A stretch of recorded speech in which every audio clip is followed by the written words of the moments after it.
Praise the lord. అతి శ్రేష్టమైన యేసుక్రీస్తు నామములో మీ అందరికీ ఉదయకాలపు శుభాలు తెలియజేయుచున్నాను. ఈరోజు దేవుడు మనకు అనుగ్రహిస్తున్న అతి శ్రేష్టమైన వాగ్దానము యోబు గ్రంథము 5వ అధ్యాయము 18వ వచనాన్ని చదువుకుందాము.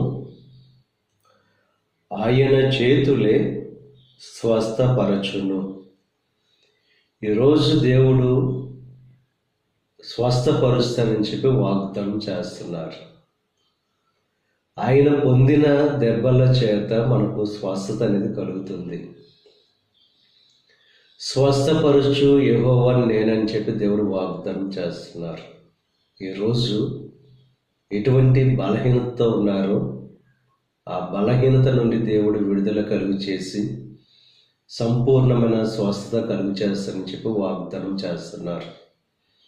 మీ జీవితంలో ఆ అనారోగ్యాన్ని బట్టి, ఆ బలహీనతను బట్టి, నలిగిన స్థితిలో వేదనతో దుఃఖంతో ఉన్న మీతో దేవుడు వాగ్దానం చేస్తున్నారు. మిమ్మల్ని స్వస్థపరుస్తానని చెప్పి ఆయన ద్వారానే మనకు స్వస్థత విడుదల అనేది కలుగుతుంది. ఆయన మనం సృష్టించాడు కనుక మన శరీరంలో కలిగే బలహీనతలు కూడా ఆయన ద్వారానే మనకు స్వస్థత విడుదల కలుగుతుంది.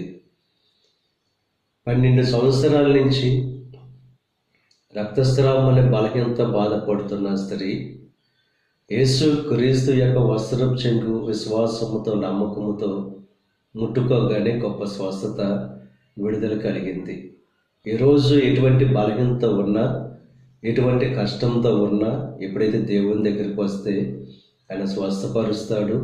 మిమ్మల్ని ఆ బాధల నుండి విడుదల కలుగు చేస్తాడు. కనుక మీరు ఎటువంటి బలహీనతతో ఉన్నా, ఎటువంటి అనారోగ్యంతో ఉన్నా, ఆయనకు అన్నీ సాధ్యమే కనుక విశ్వాసంతో నమ్మకంతో దేవుణ్ణి వేడుకుంటే ఆయన ఖచ్చితంగా స్వస్థపరిచే దేవుడు కనుక విశ్వాసంతో దేవుని వేడుకుని మీ సమస్త బలహీనతల నుంచి విడుదల పొందుకుని దేవుణ్ణి మహిమపరచవలసిందిగా ప్రభు పేరట మిమ్మల్ని కోరుతున్నాను. దేవుడు మిమ్మల్ని దీవించి ఆశీర్వదించి ఆయన చేతులే మిమ్మల్ని స్వస్థపరచును గాక.